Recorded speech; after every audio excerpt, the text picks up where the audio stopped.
Oh, Julius, you are a powerful man. Good morning. Good morning, Alfa. How are you doing? Oh, I'm doing good this morning. It's been a long time. Yeah. It's been a while. It's been a very long while. It's not easy.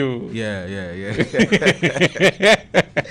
It's a small reunion this morning. This morning is a small reunion. I remember it's always a nice vibe to be around former colleagues. Yeah. And the catching up will be done after the thing. Yeah. Julius used to. This guy has been asking of you, Mr. Techi. Yeah, I don't know if you know him. Because your names. Yeah. I was listening to, I think, the drive time the last 2 weeks or so, and I heard him. So I was like, "Hey, Mr. Techi." Anytime he sees me, he says, "Oh, Julius was here." I said, "Oh, now Mr. Julius, Mr. Techi, good Julius morning. is a big man. He's a political." Alpha, relax. Omar Harris has also joined me this morning. Omar, good morning. Good morning. I hope everything is fine. Alhamdulillah. Yesterday I saw you firing from all cylinders. Yeah. You have to take your time. Yeah, I'm taking my time. Relax. I'm addressing the issue diplomatically.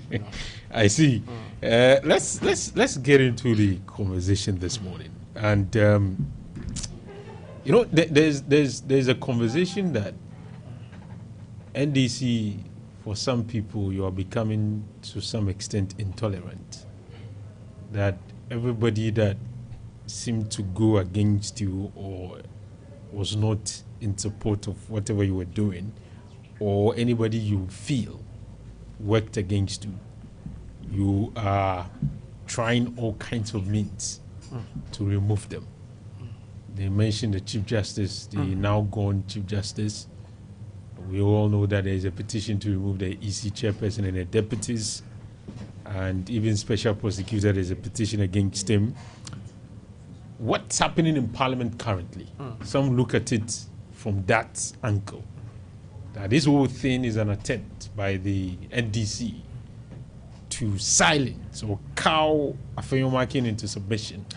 And that is why you guys are seeking for him to go to the Privileges Committee. And we are told by some lawyers that the potential punishment, that is if he is found guilty, could be expulsion from Parliament.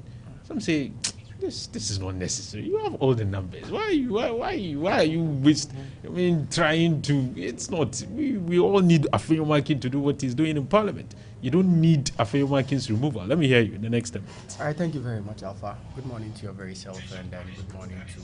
And let me remind our listeners, we are streaming live on Facebook. So on YouTube, Facebook on YouTube, Orange 107.9.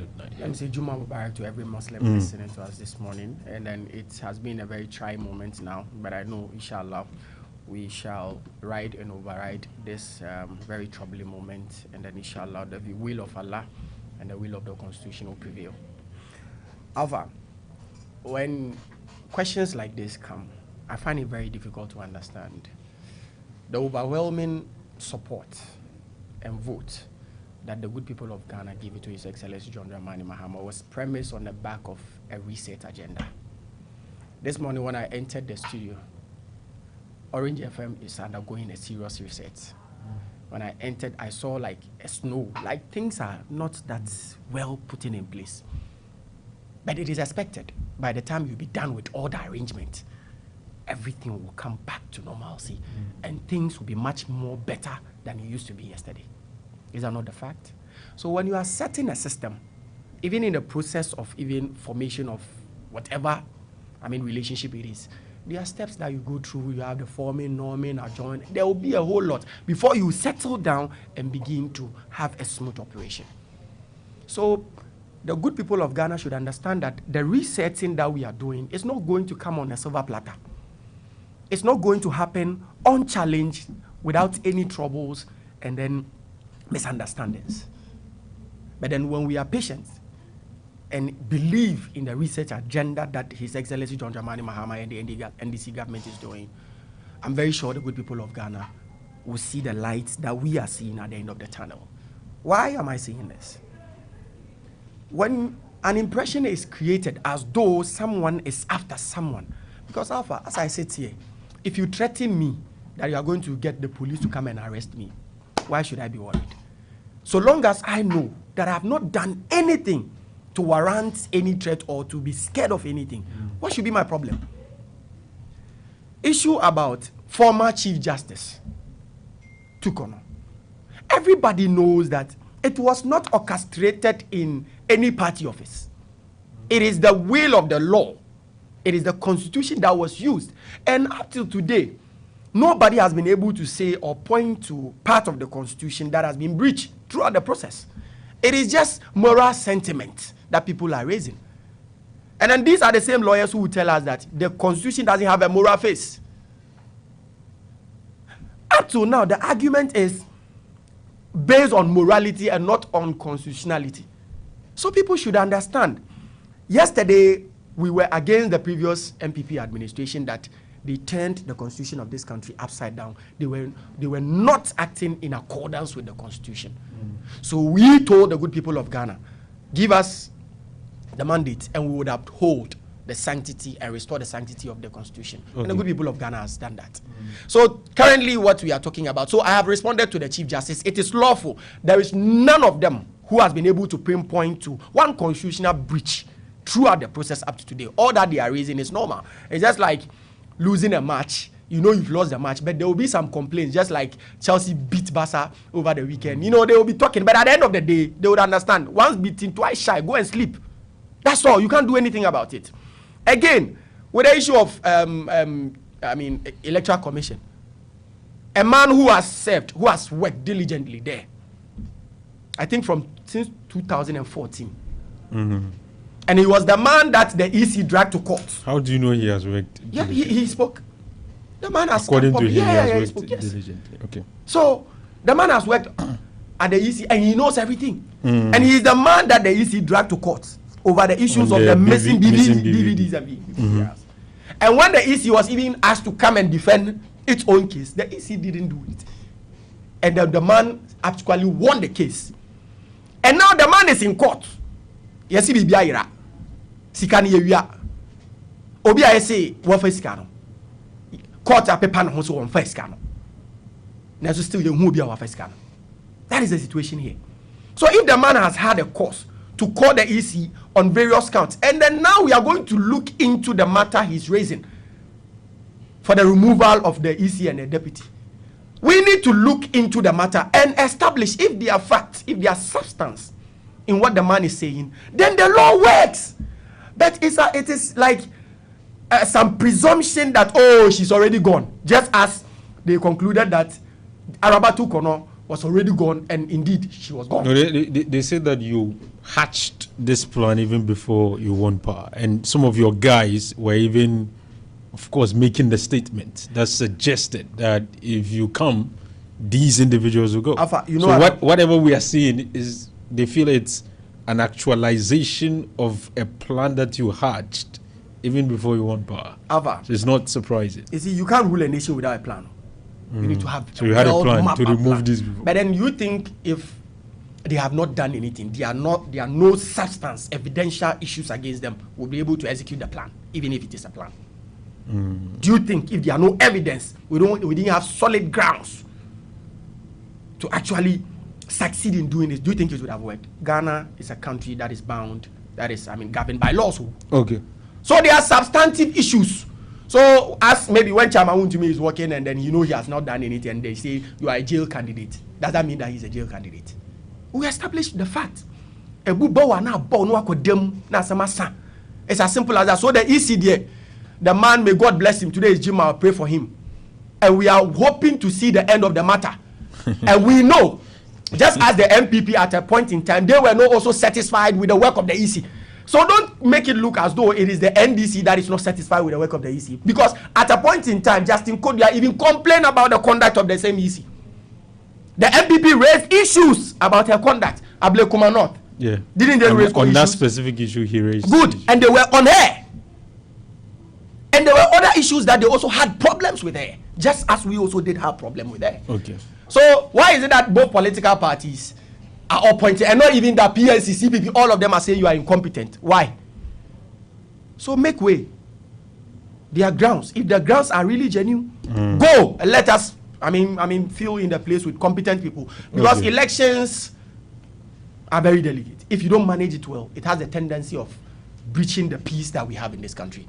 It is Allah who has helped us that we were able to, even though she declared the result like 4 times, 5 times, and what have you. But because Allah has placed us. Referring to 2020. Yes. Okay. But then nothing happened. But we are not going to be too sure that because nothing happened in But 2024 was seamless, wasn't it? Yes, similar. So we no, should it was give room. seamless. I mean, it was smooth. There So was we no should- problem, was it? There were so many problems. There Like- were so many problems in TV. Like, You know, the time when she was churning out the figures on a portal, she would go and put on a figure, and then she would be caught that the figures were wrong, and she would quickly go and delete it. I see. We saw all those things. Let's come to- And then people even were. Let's come to people even Afenyo. They criticized. say you are chasing Afenyo as well. Alpha. The matter Like is. you can't stand what So we Afenyo can't is stand- doing. in well, Ghana. I think his own people are even not happy with how he's Are you sure? His own people are not. They happy. like him. And They see, is a hero. one of their founding fathers, Dr. Charles Wuruku. They doubt if he's No, he if has- he's part of them. Now, They doubt it. because he didn't favor them. Now he's not part of because them. he was. I'm not too sure if he had retained. You know, some of them were given. But the issue is he's part of their founding fathers. Okay, what did he say? He said that Afenyo Markin is leading a destructive minority. Okay. And then the majority should ignore him and focus because they are on a good trajectory. Some say Afenyo Markin is just speaking in parliament. When you were in minority, you were actually fighting. Fighting for the You- right you- cause and but- not unnecessary But he's speaking for the argument. wrong cause. See, Alpha, what Afenyo Markin did Eh, is very shameful in the international world. Why? You are not part of the delegation. The For the ECOWAS. the argument is that You are not part of as a caucus, they have the right to determine who. The matter was brought to the floor of parliament, and then Patricia Pieje was the one who was said to be gone to She represent said no, Ghana. because that's going to create confusion. And it's not about her discretion, it's about what the book and their standing orders say. But you heard the speaker said there's no express law that talks about that particular thing, that representation. But it's just that because he feels it was a resolution by the House. Good. Said, You- okay, fine. Since the House resolved that she is the one supposed to represent on the side of the minority, and then her name and the list of those who are going to represent was submitted, how then do you, and you were told in the face that Afenyo, you are not part of this delegation. You didn't say anything. Now, to disgrace this country, you went there to create confusion to the extent that the entire delegation were rejected. What kind of an embarrassment is it? He's a lawyer too. So let the investigations into the matter continue. Whatever the law says, the law is the law. Even though former justice, Tukono is gone. Since she's gone, by all means, we shall forever remember her with her famous quote. Anthem. The law is the law. Let me go to Julius. Julius Community. Alpha, thank you so much. Let Let me also say good morning to our listeners this morning. My colleague has said a lot. And one thing he said that struck me is that before they came into power, they had a plan or an agenda for reset. Yeah. And that to me seems like they came with a plan already hatched to get some people out of power, to impede on the fundamental rights of some people. Because when you tell me you came with a research agenda, and that research agenda has to go at the detriment of the rights of some people of this nation, Ghana, then it means you already came with a plan saying we are targeting these people and we are going to get them out of power. We are going to get them we are going to make their lives unbearable. That is what I am picking from what he's saying. We have a tall list of people who have been arrested since NDC took power January 2025. And this list is it's a lot. It's inexhaustive. You can't, a lot of them. You understand? And this is not something, most of the time, these things are not things that goes through the legal processes, goes through. You see, some people are arrested today. Oh, this person, we have said this You're about referring this to the person. past appointees of. No, I'm talking about 2025. Okay. Since NDC took power, the And those people that- they have arrested. Your Yes, appointees they- of NPP. Yes, they have arrested. Okay. And most of the time, see, Alpha, he said something. We are a country that is governed by rules and laws. And you can't go outside of the scope of the law to do anything you want. And once we start doing that, don't forget, we start putting the good image of our judiciary system to disrepute. So you want to arrest somebody, you hatch a plan to come to power and say, this person, we are targeting him. And you go follow up with your plan and arrest that person. And most of the time, let's ask ourselves, since they took power, who has the OSP been able to prosecute successfully? They come, they make a lot of noise. They say we want to prosecute this person, but who? Single person they have been able to prosecute successfully and say that we have put this person behind bars. They will point you to the statement that the wheels of justice grind slowly. It's just 11 months. For 8 years, MPP did not even was not able to prosecute anybody, or was not able to prosecute a lot of the people they had arrested or arraigned before they court. They campaigned on the agenda that once they come to power, oral, we will have a swift process of justice to put people who have caused any loss to the state behind bars. No, they can do that from their end, but as to whatever happens in the court, it's not within their control. I'm saying, the question you posed to him was that a lot of people are saying that they have become intolerant since they took power, and these are issues they raised when MPP was in power. They talked excessively about why and how MPP have been targeting people of their party, and you come in power, the same thing that you argued against, you campaigned on, you come and do the same thing. You tell us you have a reset agenda, and Alpha, agenda means something that has been planned and hatched in the belly of time. So do they want to tell me that even before they took power, this was what they wanted to do? Targeting aides, targeting people who speak for some of the people in power.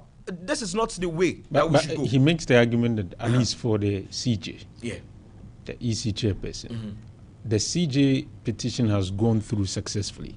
Okay. He said if the CJ had not committed any blunder, there was no fault, she will have sailed through.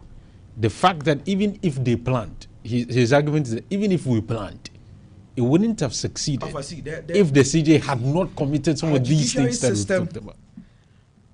It is not a straight jacket system. There are so many interpretations to some of the things that come up day in, day out. And yes, the CJ held her own in court. She actually came up with a very good defense. I won't even say they have succeeded. I think to a very large extent, the CJ this is still in court, so anything can happen. You understand? So I won't necessarily say they have succeeded. You have appointed an ECJ. That's fine. That's what makes the country Ghana a very exciting one. We have due processes, and we follow these due processes. Just like in the case of the EC, you can't wake up Alpha. The case you were suspended for over 1 year. And the gentleman. Yes, you were suspended for over 1 year. And this is what a lot of people, you can go around town and ask questions. A lot of people are speculating, why wait if you feel genuinely you have been done wrong? Why wait after the CJ has been changed? Why wait for after 1 year? You stayed on for 1 year. How were you feeling? If it was an actual issue for you, then why wait until now to bring it up? And let's ask ourselves, you were charged with something you said you did not do. Apparently, the court has exonerated you. So then due processes must follow. You go to your bosses or whatever and say that I was charged with this. You were interdicted because of this. Exactly. And now, court has proven that I did not do it. So what is the next step? Did you do that? Has there been any case brought forward to ascertain the fact that he did that or not? So Alpha, see, sometimes, just like you said, we use public sentiments, we use our emotions, and we say a lot of things. Sometimes most of these things are driven by our political affiliations. But let's not do that. Let's not put the good image of our judiciary system and our EC to disrepute. When we do that, we open ourselves to bad precedents. Let's not come to Afenyo Markin. Alpha. What's your take on something that he may have brought this onto himself?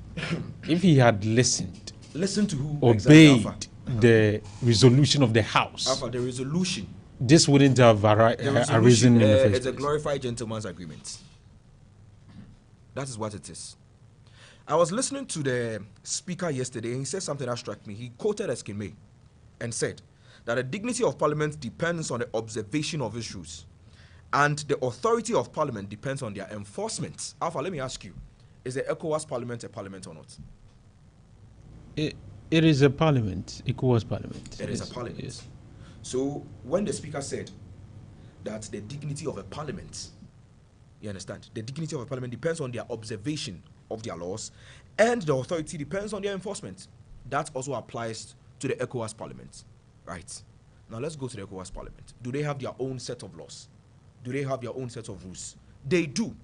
And one of those rules is that any appointee of the parliament has the right to stay for the full term of the parliament. Alpha, see, sometimes we make it seem as though... But you see, the difference is that the ECOWAS parliament is fed by the various country parliaments. Yes. So representatives are selected from the various parliaments to constitute the ECOWAS parliament. And Alpha, every so caucus the has argument a is that the primary, more or less, base that will feed into ECOWAS parliament, they will then determine Alpha, I get that. Julius will go, Alpha, Harris but will my go. And we have determined my that Harris caucus will go, Julius no. determined that I will be the person representing the parliament in ECOWAS parliament. That is what my...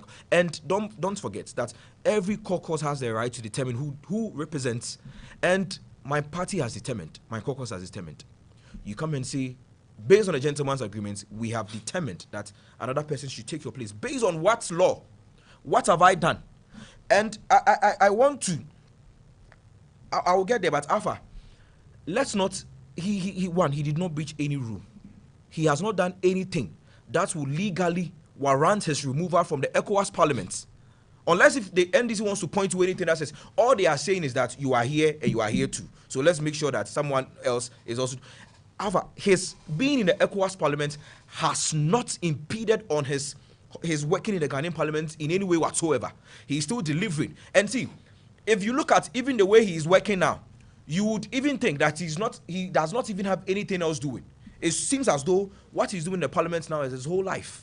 Because the way at which the rate at which he's working, he's always on the back. And Alpha, even you as a certain party, the governing party, you should be happy that you have a minority leader who is always on you, making sure that the right things, the checks and balances are being done. Because that way you go back and say, okay, this is the issues that were brought up. So let's make sure to look at it. The moment the minority becomes weak, the majority becomes weak too, because then there's nobody to ask for accountability to ensure that the right things you are supposed to do are being done.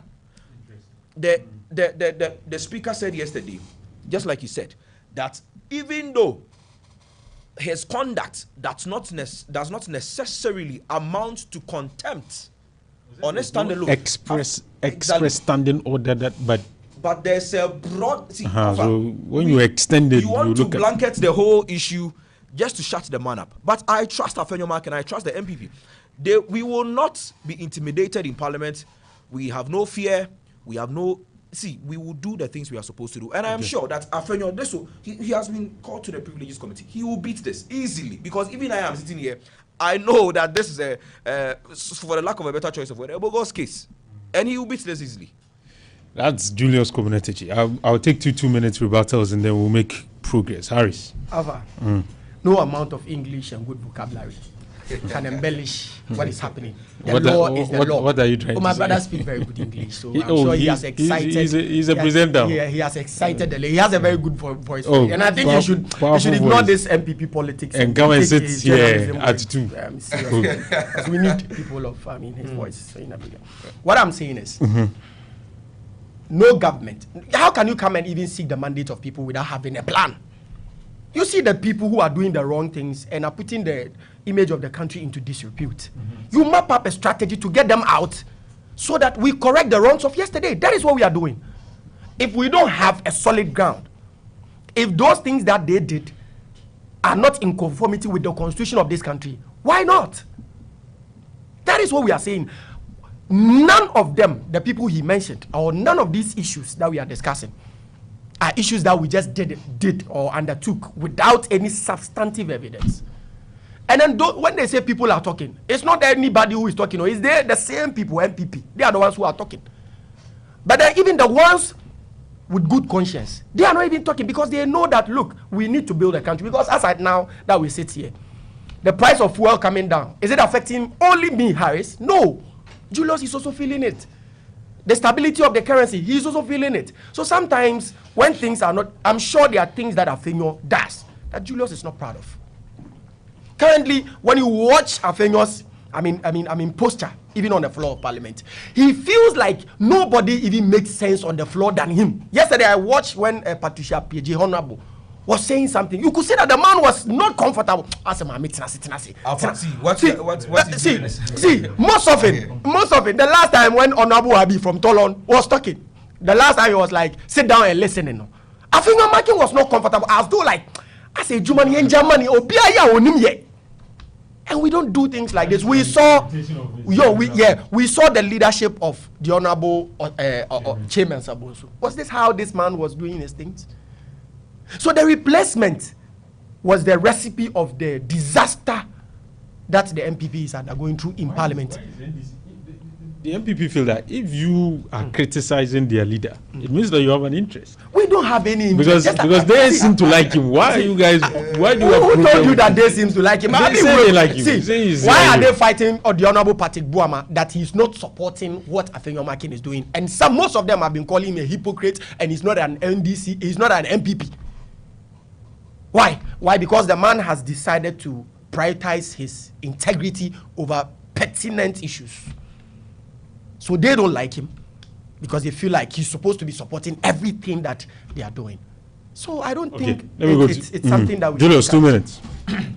Alfa, thank you so much. So let's not mince words. There's a difference between a plan and an agenda. A plan is a structured, well thought points put in place to guide you on what you need to do. Okay. An agenda the Alfa.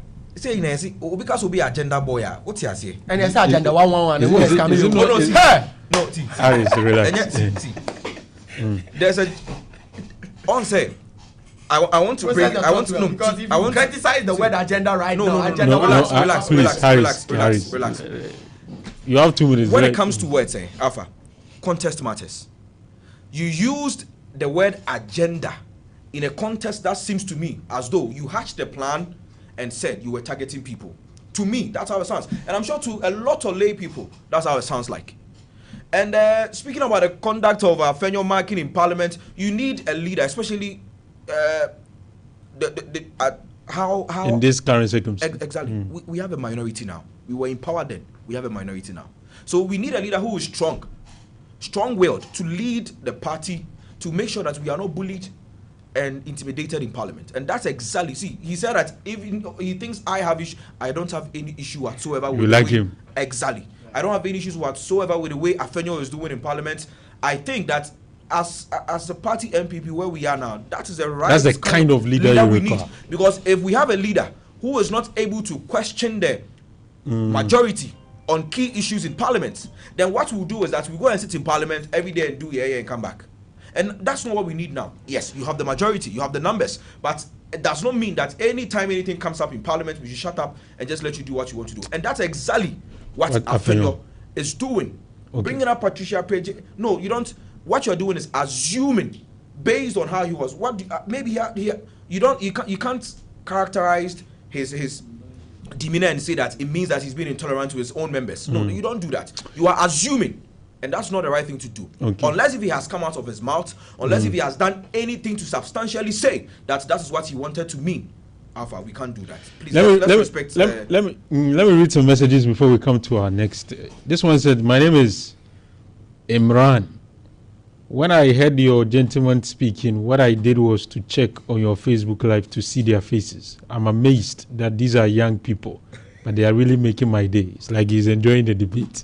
That's good. They have brought their A games to the table. Thank you very much for joining us this morning with your message, Imran. This one says that good morning. Hey, is that Julius? That is Julius.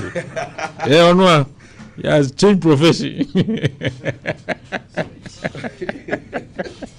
The economy can force you to change your profession. I'm telling you. This one is for people of Ghana. This one said good morning. I think what Harris wanted to say is that some NDC folks might be asking for the removal of these people, but if they had not done anything wrong, it wouldn't have gone through successfully.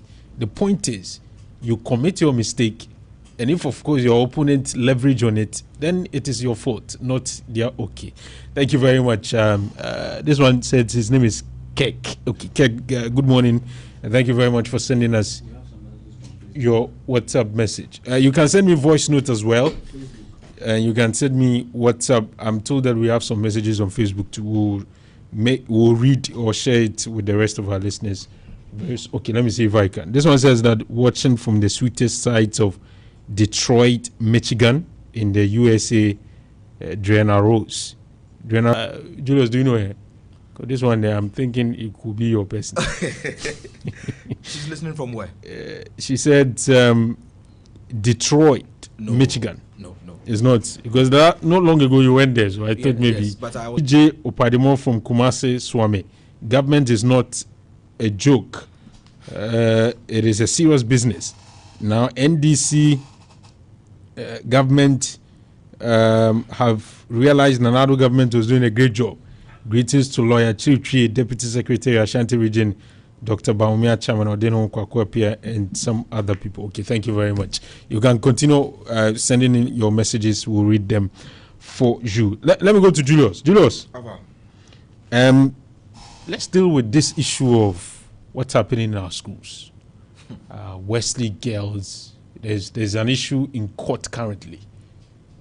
A lawyer, Mr. Shafiq, who has filed a case in court challenging the decision of Wesley girls to deny students in that school from manifesting their religious beliefs, such as fasting, and sometimes we are told praying, etc. Now, the Attorney General responded initially and said that, well, the school had the right, because it is a mission school, to develop rules and to ensure that people abide by those rules. That became a conversation, everybody speaking. Some say this amounts to religious intolerance. Some say this amounts to denying them of their constitutional rights and freedom.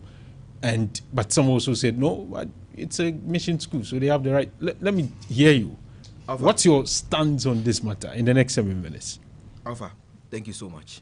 And see, one thing that has been established even this morning on the show is that we are a country that is governed by rules and regulations.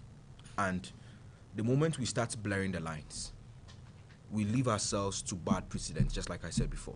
The moment we start doing things out of the scope of the laws of this nation, we start leaving ourselves to bad precedents. Today, we are saying that if you are a Muslim, you can't practice your faith fully in a mission school. What happens tomorrow? What are we leaving ourselves to tomorrow? I side with the gentleman fully because I believe that one of the rights that is enshrined in our constitution is the right or the freedom of fellowship or freedom of your religion. And the right to the freedom to manifest same, not just belonging to a religious group, but manifesting freely. And that has been the case since time immemorial, since the institution of our constitution. It has been like that since. And the moment we start opening ourselves to these things, Alpha, let me ask you a question. I see a lot of arguments on social media. People are saying that they believe that if you are a Muslim, you go to a Muslim school. If you're a Christian, you go to a Christian school. What happens to the traditionalists then? Are we going to start? We'll start building schools for them. Alpha, let's. But some to argue that if you allow this to happen, you open the floodgates. That a new religion, somebody will come and say, maybe my religion allows me to walk naked. My religion wants me to be this. So you will see a lot of very weird things happening on campus. Yeah. That's why they need to be a structure. So there's a structure, all right. And the structure is that you can practice your faith. And I know that most of these schools do not even build a mosque for people of the Muslim faith. No, they'll just find some place for you to do your worship. Some do, some don't. Yeah. The school I went, they did not we had a mosque, very nice mosque like that. So, Alpha, my argument this morning is that in as much as we would not want to leave ourselves to people flooding in and coming up with weird religions as we want to quote it, we also need to understand that since time immemorial, Ghana has been dominated by two major religions. One of such religion is the Islam faith. Christian faith is one of them too. And we have coexisted peacefully. See, this is a very dicey situation for me because on one hand, you don't want to impede on anybody's rights. Absolutely. On one hand, you also want to make sure that people are able to practice freely. And on the other hand, you also want to make sure that you don't want to cause any situation that opens the floodgates to people. But who will come up with all kinds of ideas. There's always a compromise to these things. There has to be a middle ground that people can meet. People and say, should make concessions. You understand? You can't get it all. You will have to. So let's allow you to practice. But would you faith. also say then it will be fair for the Muslim schools or Islamic schools to also now begin to give Christians that opportunity and platform and space to also manifest their religion? Because something that in some of the Islamic schools same is not happening. So if you are calling for equity, then you must come with clean hands. Alpha, do you agree with those who I agree totally with it. But also I want to say that for most of these Muslim schools, if it's Friday and you have to go to the mosque, I think the general rule is that it does not matter what your faith is, you have to join in. No. That's okay, I'm not so sure. What I know is that if you're not, because I used to pray at Ahmadiyya. If you're not, you know. Yes. And that's a good thing. But if you're a Christian too, maybe we won't organize Sunday services for you. But if you want to pray, nobody will force you not to pray. So see, that's a compromise. That's a good compromise. We are a Muslim school. As a Muslim school, we have our rules and regulations that governs the school as a body, but also our rules and regulations that not override the constitution of the nation. So we allow you to do your thing in peace, probably not in a full glare of the public, but do your thing. If we see you praying, we can't stop you not to pray, unless if it goes beyond the scope of what the school has mandated and it goes outside of the times that we have said, okay, from this time to that time, you can pray on your own accord. Nobody will force you not to. But say school hours, you can't go and say, it's my faith. My faith says 9 a.m. I should be praying. So I'll go outside of class and go and pray. And that is what is supposed to be done.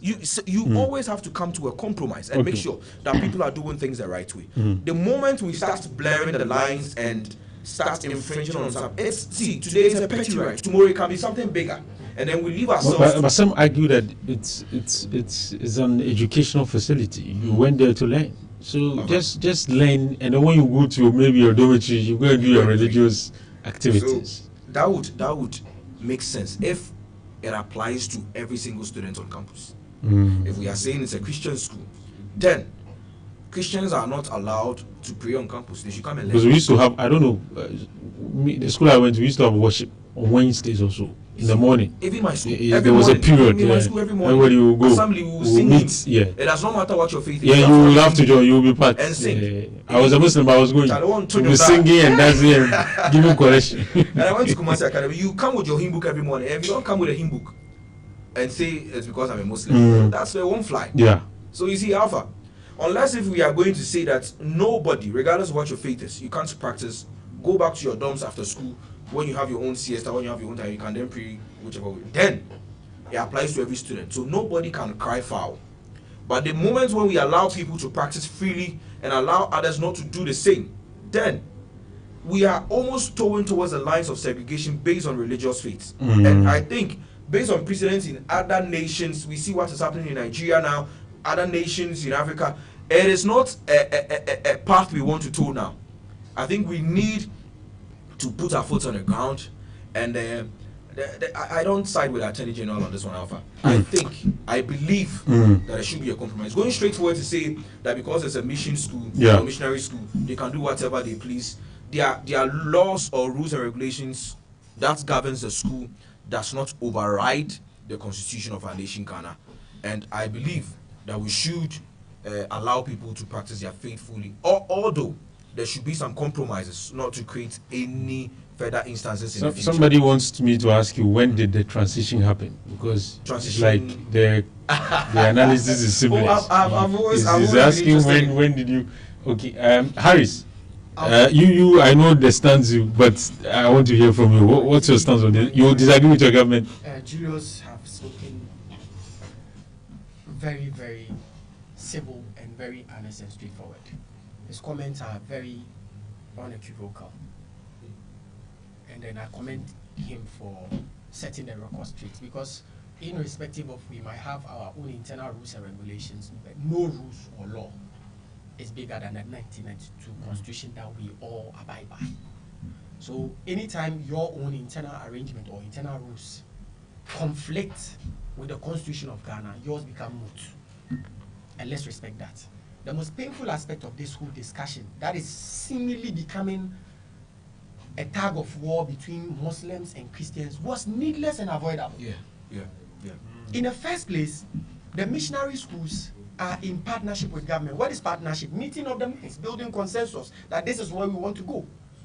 And I intercepted a memorandum of understanding which was validated and signed between government and these missionary schools.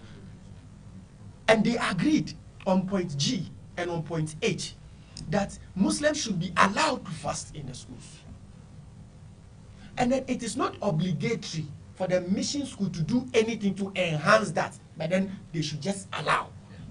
And in terms of place of worship, they said the school could provide, but it's not obligatory. But at least space must be allocated. Space must be allocated. And then this Catholic Bishop Conference, National Peace Council, they signed.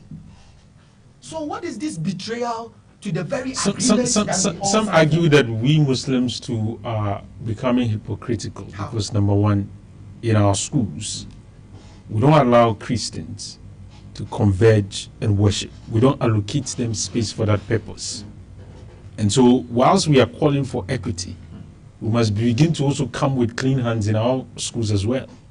Alpha, when this topic surfaced, I've heard a lot of Christians giving testimonies of their experience in Islamic schools. Okay. And I've not come across any that says that they are being marginalized in any Islamic school. You know, I normally go for programs in Jimsa. I went to Nur Lamin and I saw one lady, neatly dressed, but pretty lady, dark colored, like Julius here. And then someone called her Esther. And I was like, I saw her wearing the... But she was putting a veil. She was putting a So veil. they say that's... And I called her, Esther, I thought you were a Muslim. She said, no, she's not a Muslim. She's a Christian. I said, no, why are you in veil? So have all her friends wear it. So it's not coercion. She now chose to. And I was like, are you sure? Are you forced to wear it? She said, no. And she pointed to me, and I saw other students who are in the same school who are not wearing it. We took pictures together. Because, for example, to be fair, TRMs, you see some in the hijab, some not. Not in the hijab. So and then, even Islamic here, yesterday, I saw videos. Yes, I saw videos of Christian brothers fellowshipping in school in one of the classes. Nobody harassed them. So, we are trying to play certain equalization game. You see, it's not for nothing that the national chief imam went to the church twice. And even at a point in time, Muslims some of our people were insulting him. That yes, I'm coming there. Muslims had problems because they feel like he shouldn't have participated in their act of worship. But then the chief imam was doing that I mean, to create certain harmonious environment and change certain narratives. Especially looking at what's happening in other countries. It's not for nothing that the chief imam, when the agenda for the National Cathedral emerged, chief imam took money. Those money could have been used to build schools for Islamic schools. But then he went to donate it in solidarity to show that there are churches who also donate to the chief imam. We've seen a lot of examples like that. But then they should understand. But then the issue is when you go to schools like Adisadel College, my cousin attended that school, Prempeh College. We've seen testimony. They say, oh, even their schools, they have been allocated space to worship. Schools are doing well. What is a lot of the so schools. special about Wesley girls that they are taking this entrenched position to create this needless uproar? Why? What is so special about them? Even the almighty Presec, like judging based on the national science and maths quiz. The Wesley girls judging based I on... know. They are very... No, not the... I mean, it's not, that's not the only yardstick. That is the criteria. That's not the only yardstick. But no, but generally. But generally, you understand? How many times have they won? They have never won. One thing that we are saying is, and they've never even won. Look at this.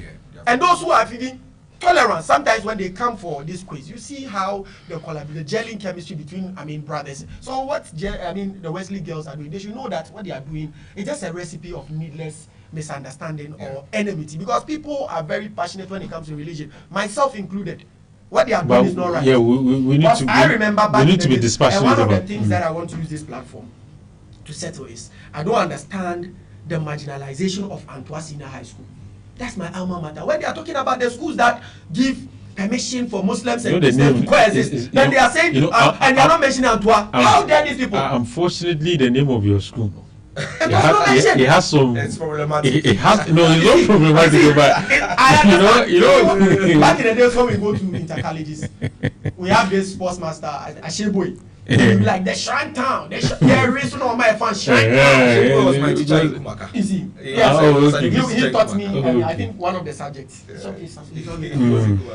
you see, we coexisted very neatly. And then when we begin to champion the argument, build your schools, build your this thing, how do we coexist? After building our schools, are we going to build our workplaces? Yeah. How do we coexist? Mm. The only solution to lasting peace and harmony in Ghana is for us to be able to accommodate each other. Okay. Coexist. The idea of do yours, let me do mine is a recipe of looming danger ahead. Yeah, there's a classical example of what's happening in Nigeria. I think we Exactly. can learn lessons from it. Exactly. It's a terrible situation. So the Catholic Bishop Conference and the National Peace Council, Chief Imam was even so bitter that he said they tell him they love him, but they made out injustice to his grandchildren. Julius, just 30 seconds before we go and then. Alpha, so thank you so much. I want to wrap it up by saying that, just like myself, I think one thing myself and my brother here can agree on is that Ghana has been a country that has been tolerant, regardless of your faith, regardless of where you're coming from. And we don't want to see the moment we start crossing that line, we start opening ourselves to a lot of other issues. Yeah. And we don't want to do that. Let's find a compromise that works for everybody. Allow our students to see the formative stage of anybody is when they are younger. Yeah. Connections are built starting from SHS. So you don't want to, assuming if I am asked to go to a Christian school only and someone is asked to go to a Muslim school only, it means that in my you may lose that. We are going to say that universities are going to be the same. And we have a lot of Christian universities that a lot of Muslims are also part of. We have You're those right. who are, we don't want to do anything to disrupt that peace we have in Ghana. So please, I think this morning I should tell you guys that the feedback I've gotten from some of my friends, they have enjoyed the conversation. So we have by also popular request, so we should be bringing you back. So we'll see how that works. Thank you very much, Julius. Thank you so much. And I am personally very much satisfied with your progression and transition. Yeah, the way you have been. Thank you so much. No, it's top notch. Hayes, thank you very much. Very interesting as always. Hayes has always been my constant member on the Friday. Any other person will be addition. Hayes is a powerful man. He's a landlord of the Fridays. When I'm coming, I prepare more for his question than the topic. Don't worry. Now I'll relax on the questions. But thank you very much, guys, for coming. That's Umar Harris, is a member of the NDC's communications team, and you heard from Julius Kobnatechi. He is now a member of the MPP's communications team. Let me say a special happy birthday to a woman who Harris mentioned, Honorable Patricia Appiah. Today is her birthday, and this came through from my friend Michael. Michael is one of the experienced journalists we have in the Ashanti region. He's a great man, and this morning he said, "Stay impactful and glorious." Asokwa's humanitarian MP blessings. Special birthday going out to you. Lizzie sent in a message and she said that I have enjoyed both of them. Hello to the gentleman and shout out to my friend Techi Kwabena Julius. I congratulate him for being part of the politicians. Techi is a big man. Techi Kwabena is for the betterment of the nation. Is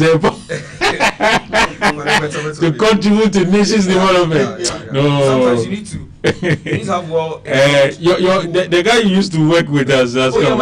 He used to be on your other side. Charlie, fighter, Charlie. Chama is a no. We end up giving the best show. Yeah, Charlie. So now that's the case. Community cheese on the other side. My name has been Alfa Ali. I was there with Mark and Rodelin. Have a very, very good morning.